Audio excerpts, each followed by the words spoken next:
So as I understand it, in this session we will pick up actually on quite many themes from the last couple of days, and the speakers will talk about really integration at the project and company level, how to scale sort of the integration that's enabled through technology, that's required from the challenges of project, etc.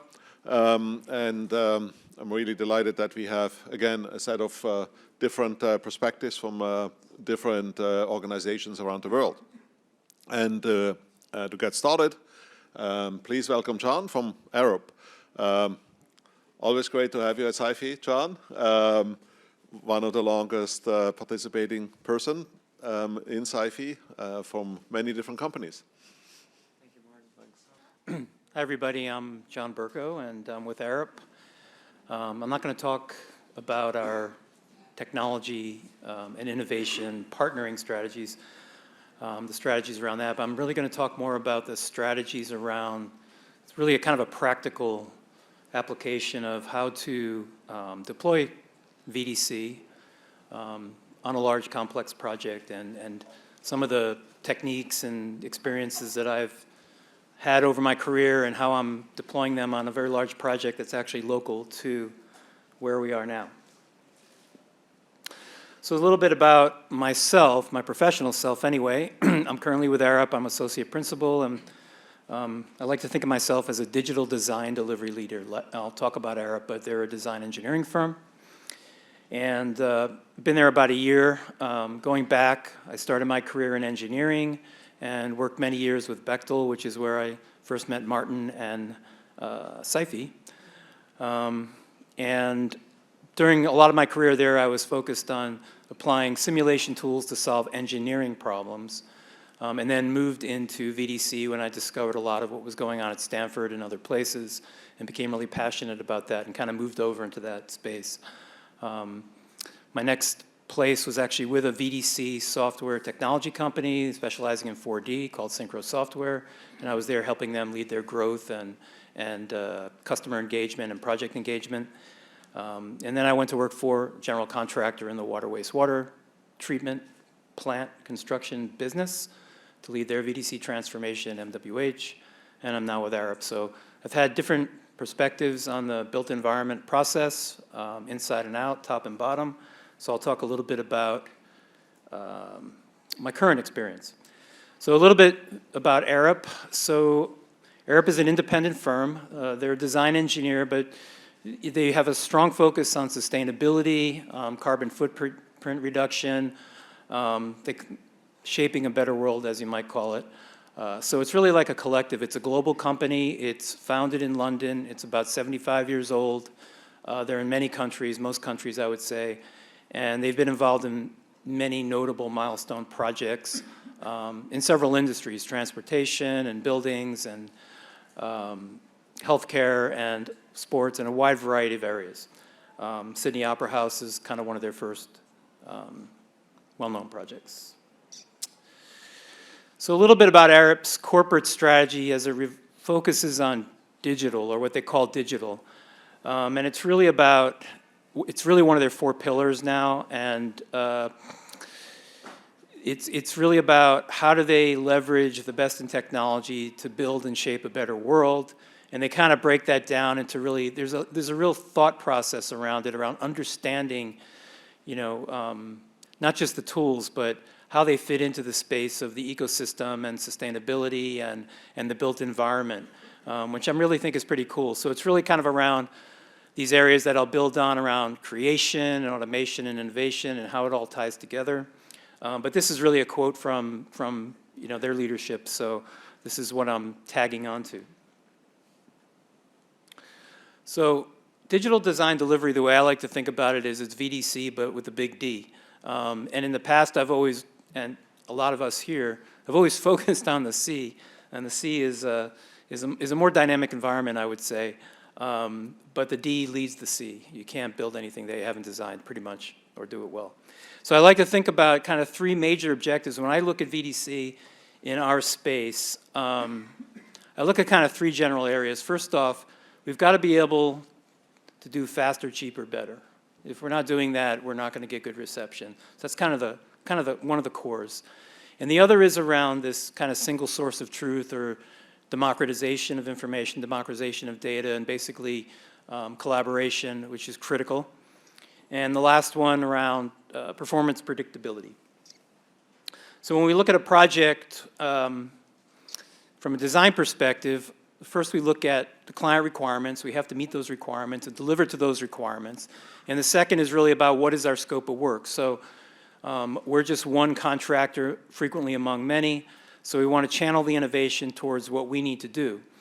But the third part about it is really about, okay, we have to do this, but how can we leverage this project to build on our own internal value offering, our own internal knowledge? And how can we work that into the requirements and work that into our scope so that it is not so much an add-on, but it's part of the growth that we experience during that project. And we put all that together, and I would say that we're developing a digital design delivery plan. And I'll talk a little bit about one step in the process, which is in that blue sticky note, which we call the digital inception plan. So one thing that like I said, I've been with ARUP only a year, but one of the things I first discovered is they have this process that they deploy at the beginning of projects, which is relatively intuitive, but in practice, it doesn't always get done in my experience, or even something close to it. And basically what it is, it's getting all the disciplines and roles, key leaders and the discipline leaders, and even some of the specialists on the project together to vet out the pain points, to vet out opportunities for adding value, just to vet out understanding the project at a very early stage, actually before you really do much of anything, so that you can come up with the best strategy and the best toolkit that makes sense for what you need to do. And so they have this process in a live setting. It would kind of look like what's in the photo. In a virtual setting, it might be using Miro, which I think was brought up yesterday, which we love, is a great tool. And it's just about that collaboration and then that systematic flow through the idea and brainstorming stage to coming up with tangible workflows and assigning those to people, and then having them be accountable at follow-on meetings. So we call that digital inception planning. It's kind of like ICE, but it's earlier than ICE because it's really before there's actually the work to do per se. So now I want to pivot into talking about a project that I'm working on and taking all of what I've just talked about and basically being brought into a project environment that creates opportunity but creates challenges to do a lot of these things and do them at a large scale in a complex environment. So this project is actually pretty much as close as you can get. It's called the BART to Silicon Valley Phase 2 project. And what you see on the map is the flow or the path of what will be a 5-mile-long tunnel that will be constructed essentially under Silicon Valley, under San Jose, that will extend from the eastern part of San Jose to the western part of San Jose, connect to the BART system on the east side at Berryessa, which is near Milpitas, and then on the west side will connect to an above-ground rail in Santa Clara, which will go to the 49ers Stadium. So phase 2 is the underground portion of the project, which involves this tunneling and involves the design and building of 3 underground stations in San Jose. And it also involves MEP, but it also involves a large geotechnical engineering component. As you can imagine, this, as was indicated in a previous presentation, this is the second most seismically active area in the world. So building a 5-mile-long tunnel, as you can imagine, has its challenges. And there's a big, what we call property protection component to this project. So it's an existing infrastructure, very dense infrastructure. There's a lot of buildings that have been around for some time or sensitive for some reason. So there's going to be a lot of focus on maintaining property protection during the course of this project, which will take about 8 or 9 years to build. Okay. There's one station, if you're familiar with San Jose, and honestly, I'm not a San Jose native. I live north of San Francisco, but I'm getting more familiar with it. Diridon Station is really going to be a major hub in the future. It's not only connecting BART, it's connecting light rail. It's going to connect a transporter or a people mover from San Jose Airport, and it's going to eventually connect what we call California high-speed rail. So there's a lot going on in that station in the future. And so there's a lot of community engagement or desired community engagement in this project to keep them aware of what's going on. Oops. Let me just go right through this.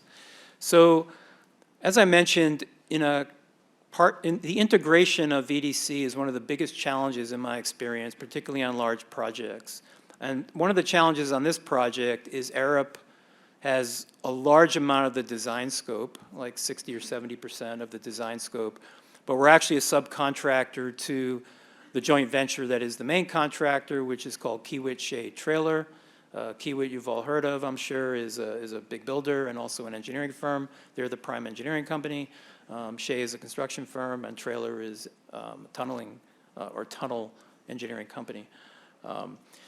This project is very interesting because it's what's called a progressive design build project, and this is a contract model that is becoming more common in the infrastructure space in the US. It has some of the flavor of IPD, but not the constraints, and it's pretty much a design build, except it has built-in mechanisms contractually to enhance early stage collaboration amongst the contractors and with the owner. So in a sense, it's a very advantageous environment to deploy innovation because the owner has a very early vested interest in what you're doing, and you also, from a designer perspective, have the opportunity to flow some of what you're doing to the builder and other stakeholders early in the game. So that's what's called progressive design build, and that cartoon really kind of explains what the goal is. The client on the project is called Valley Transportation Authority, or VTA. They operate all the transportation systems, or own, not operate. They are the owner of all the transportation systems in the Silicon Valley area. The operator is BART, Bay Area Rapid Transit. For those of you not from this area, that is the main underground rail system that circumvents the entire Bay Area and serves most of its population. Another aspect of this project is the client has imposed an ISO 19650 guideline or requirement on the digital delivery of this project, so it enhances the importance of digital delivery.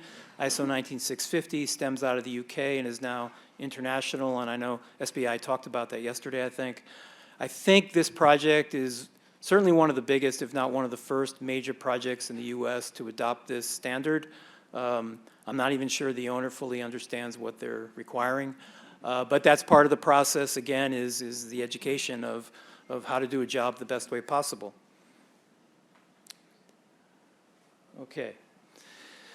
So in terms of VDC or digital application, one of the first things that came up on this job was that the design that was offered up to the contractors was what you call vertical platform orientation, a vertical track orientation in the tunnel in the stations. So that design concept and that design detail flowed through many years of everything up to, awarding the job.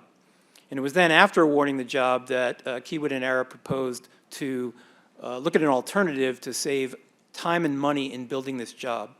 And after some studies were done, they actually changed the design of the tunnel and the station layout to be a side-by-side arrangement.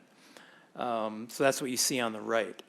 So I would say that in that process, we used tools like BIM, obviously, and also visualizations like VR, and also some simulation tools like pedestrian motion modeling and some other things to help this process. So I would say that one of the advantages of getting in early and finding a problem to work on with VDC is it helps to build trust and a relationship with the client. I think one of the biggest challenges when adopting technology, and in the previous presentations we've seen lots of them, is helping the client understand what this means to them and how everything's going to work, and do it in a digestible way. So during the concept design, that's a good time to do that. And it also helps to build the relationships, which is really a big part of my job between our stakeholders and our client, is to really get them a nice problem to have solved and a nice way to present it so that they can show their other stakeholders why they come up with this decision. So I kind of call it a quick win, and a quick win is a good thing. The main point of this slide here, I could have presented it earlier because it kind of presents more details, is one of the outcomes of that study is there's a lot of benefits to schedule and cost from a construction standpoint, but it does create a larger diameter tunnel to be able to accommodate it. And in fact, this tunnel is now one of the largest single bore tunnel projects in the world, and I think the largest or second largest in the US. So this is really a mega project at this point, with a 48-foot diameter tunnel going 5 miles long under Silicon Valley. And there's some very interesting structural engineering problems presented in this project. It's almost like the team is going to be creating a bridge designs within a tunnel. It's going to be very interesting. I won't get into that, though, but if anybody wants to talk to me about it, feel free to. So my next few slides, which is really all I have left, so I'm keeping this short, is how I think about taking the problem from its basic requirements-driven approach or process to being progressive and adding value. So I would say from the perspective of what's required, we as ARUP have essentially our deliverable is drawings. That's it.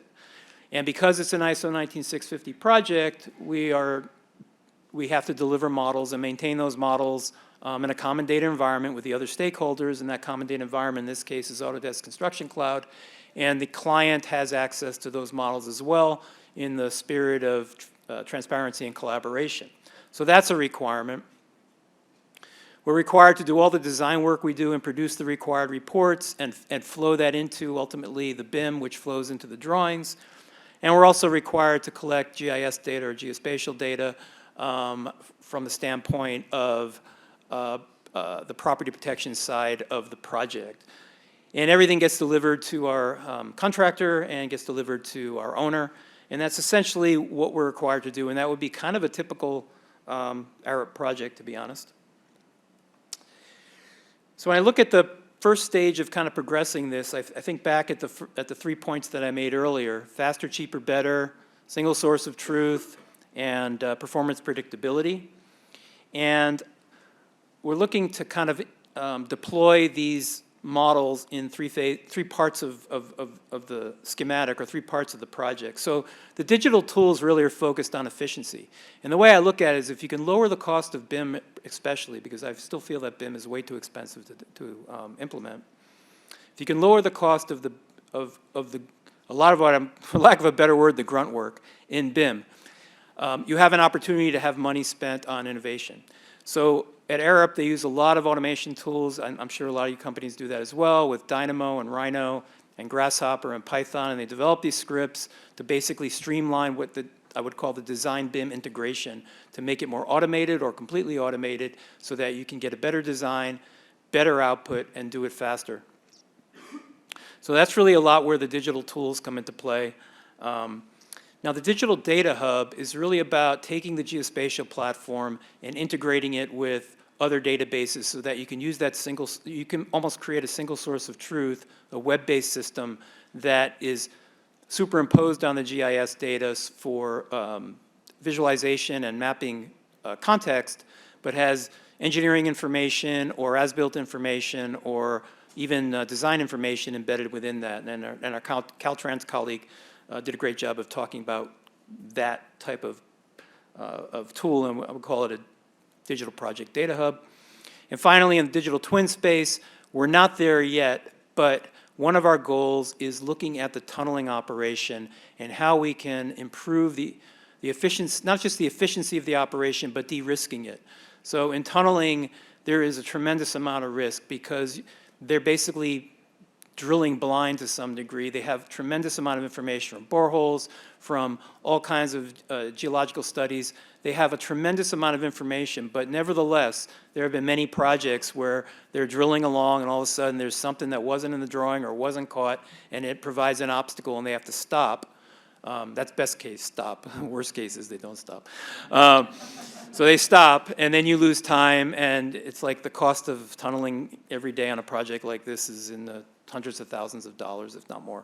So being able to take data during the process and kind of bring it into a digital twin and be able to adjust the operation based on whatever conditions are being read by sensors on the walls and so forth is one of the goals that we have. We haven't started that yet, but we have a blueprint for it.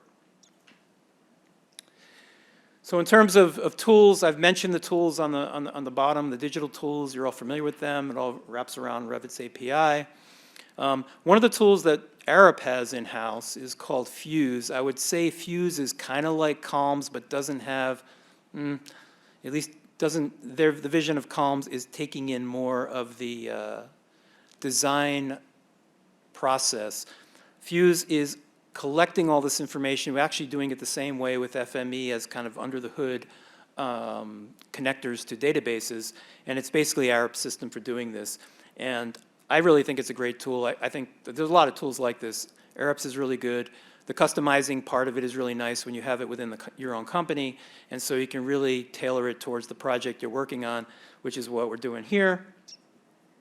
And the last one is, you can't read that, I know, but it's a collaboration with a German firm that is taking their sort of prototypical control system, digital twin-based platform, and extending it with VR and AR and potentially AI to create intelligence and enhance visualization so that the point of access to data is more closely connected to the operator and whoever is in the tunnel for them to understand what it is that they're getting data from, and it feeds back to the system. And you can see an image there, and these images are just some of these platforms.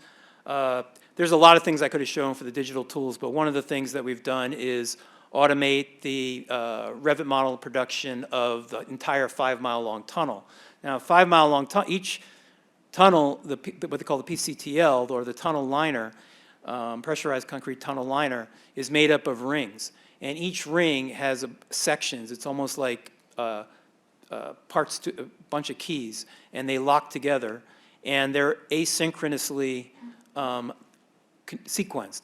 So it's actually it's a very complex installation of a tunnel liner, and so we've built that intelligence through Dynamo into this, and it basically then, if the designer wants to change any design parameter in the design of the PCTL, the Revit model will get updated within a matter of hours or whatever, and for the entire 5 miles.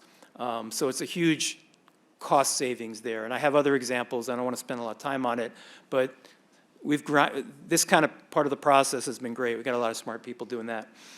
With the Fuse deployment, one of the examples is capturing the quality of as-built information that's coming from the owner, and there's a lot of low-quality information, so that will then drive the need to do drone flying and laser scanning and actually under-the-ground measurements to be able to improve the quality of our as-built information. So what you see on the top in the red is like low-quality as-built information that's been provided to us. Green and yellow is better. So that's coming out of Fuse, and we can do analytics on a lot of different aspects of that, like zone of influence or quality or type of asset. And we're also linking it through automation to Autodesk Construction Cloud so that you're not going to do design work or clash detection in Fuse, but you have the models superimposed on the GIS or on the map, which is really cool. And the last one is the VR component that I talked about. In this case, it's just a static image, but it's the simulation of an operator in a tunnel, and it will move to any of those tunnel rings that you want, and it will then collect the sensor data at point of source, and then the system would send it back. We haven't started that yet. This is concept. Okay. So my subtitle was going to be our VDC journey is just beginning, and I kind of think that's sort of true, but I think accelerating sounds better. So I feel like we're accelerating. And so really it comes down to, as far as like final remarks go, is like how do we stretch and create more value out of what we're being paid to do? And that, I think, is the core strategy that everyone should think about when they're when they're deploying VDC on a project. So to summarize what I consider to be at least 5 of the key parts to that would be early stage modeling and visualization. Everybody's talked about visualization, so we're kind of preaching to the choir here, but let me tell you, in companies, they don't think about it so much. They think about it as kind of this separate add-on or separate thing, and I just think about it as part of the whole design process or part of BIM. And so you deliver model, you deliver visualization. If it's a walkthrough, a fly-through, okay, maybe if it's VR, maybe that's the right way to go. I talked at ARUP as a global company. We have this kind of mantra, this one ARUP culture, and so there's experts all over the world in places like Australia and the UK and Asia and the EU, and they're all doing these kind of projects, and so we're very well connected, and in fact, I've brought people onto this job from all of those places to actually work on this project. Deliver as prescribed, stay focused on the goal so the client isn't getting what they're not expecting, and then it's kind of this prototyping approach. Just as soon as you see it, pilot it and grow on it. It's better to ask for forgiveness than ask for permission. I think that's what it is. So that's all I got.